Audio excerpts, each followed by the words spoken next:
Bugs won't eat something, neither should you.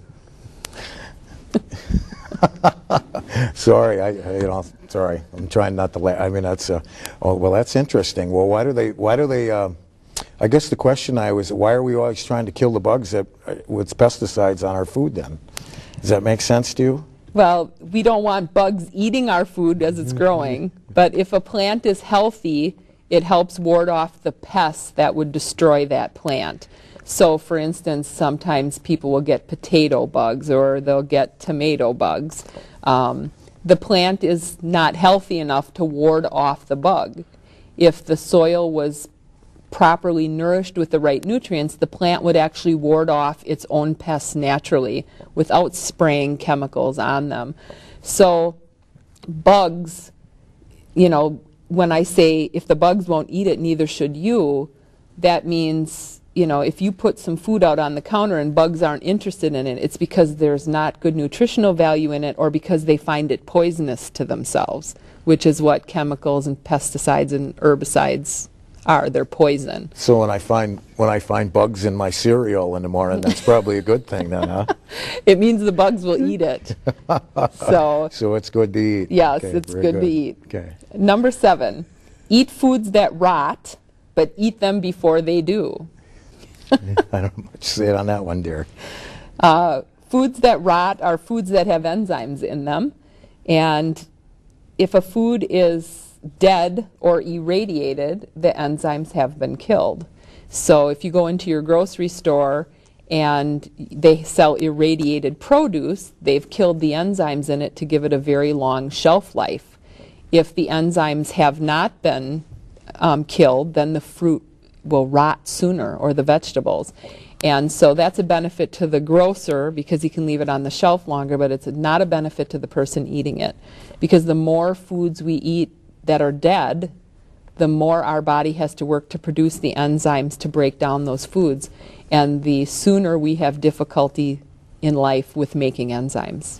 So enzymes are very important in our diet then, is what you're explaining. Very important. Very important. Right. So I would say if we, like a potato, okay, so if the potato after a while has been sitting on the floor in the bag and the counter, it should actually start to root again then. Right, it should grow eyes. Eyes. So if it doesn't grow eyes you know that you don't have a very good food source. It's dead. Okay. So they've irradiated it. If you have potatoes that won't grow eyes, the potato is dead.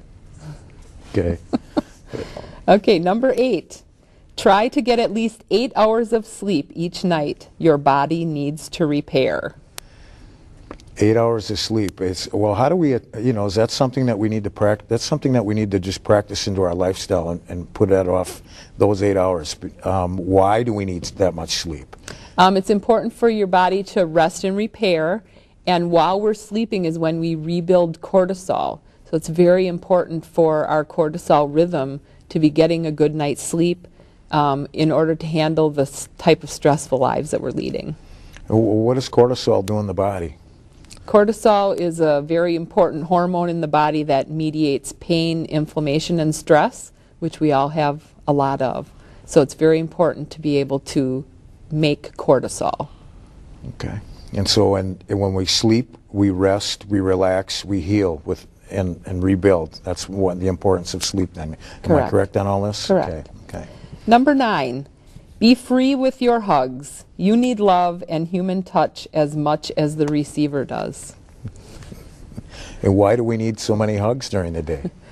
Hugs make us feel loved. They give us the touch that we need.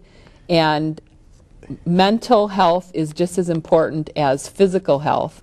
So keeping our emotional life healthy is very important for us. Well, so if our emotional life isn't well, I mean, what kind of effects does that have on our physical health then? It has a major impact on physical health. In Chinese medicine, every organ system in the body has an emotion that's related to it. And if there's a problem with that emotion, there will eventually be a problem with that organ system. Interesting. Okay. Number 10, forgive yourself and others. Your body will thank you. Well, how do I go about forgiving myself for things that we've done in the past? That's basically what you're telling me, right? Is that I should forgive myself for maybe some of the bad things that we've done in our life? Is that what we're talking about? For anything that you feel you need forgiveness for, or anything that you feel someone else has done to you that you need to forgive them for, it's important to do that because emotions and, you know, anger or hatred, these things affect the energy of our body. And they only hurt us. So if there's something we're not forgiving ourselves for or something we're not forgiving someone else for, it's very, very harmful to the body, and it gets your energy stuck. And stuck energy is the beginning of disease in the body. So forgiveness is extremely important. Well, that leads into the question, how do we move the stuck energy in our body if we have this? Just by forgiving ourselves, or does this lead back into some of the modalities that we could do with our life then, right? Chinese medicine, yoga, Ayurvedic medicine, that's all about energy movement in the body then, right? Yep. Okay. Any type of energy movement would be helpful. Okay, So. super. Great. Okay, and that concludes our 10 tips for healthy living today.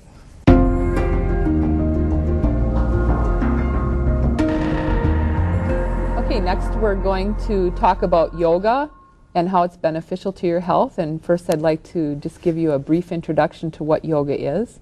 And then Tom is going to answer some questions for us today. Yoga is a system of physical and mental practices that originated in India more than 3,000 years ago. Its purpose is to help each person achieve their highest potential and to experience health and happiness. With yoga, we can extend our healthy, productive years far beyond the accepted norm. So Tom, can you please tell us today, what is yoga?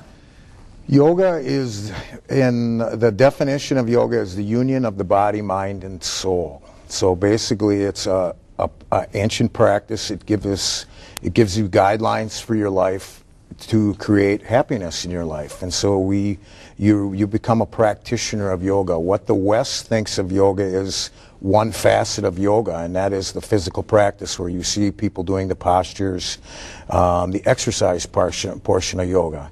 And when you do that portion of yoga, that creates inner awareness to you. I call it self-awareness. It makes you more in tune with how the body works, how it functions, how you think, how you breathe. It's a wonderful practice, and many people in this country have taken it up. Right now at this time, yoga is the fastest growing medicinal exercise program in the United States, and there's over 30 million practitioners doing this every day, and it keeps growing and growing and growing. And my thing is here to talk about yoga and try to expose people to yoga and actually give them an explanation of what it actually is. And why should someone try yoga? I think everybody should do yoga because it's so good for you yourself, in the physical aspect, the mental aspect, and the emotional aspect. I mean, all three of those areas make the body function correctly, and it brings happiness into your life. I mean, if we feel well, we're generally function better, and we are much more happy with how we are as an individual, and we treat people better. And in yoga, that's what yoga, you know, there's, how do I lead into this? Yoga is a practice, and yoga gives us guidelines for our life. And the guidelines in classic yoga are called the 8 limbs of yoga, okay? And in those are like, they're like rules or guidelines that we practice every day so we can attain just basically happiness in our life. And how is yoga beneficial in a medical sense? In a medical sense, yoga, the physical practice, when you do the physical practice, it promotes healing in the body because we teach relaxation in the body. And when you relax the body, it stimulates the parasympathetic system in the body, which stimulates the healing response in the body. So actually, when you do the physical practice where you might see people doing, the movements in the yoga practice with the breath, you're actually stimulating healing in the body.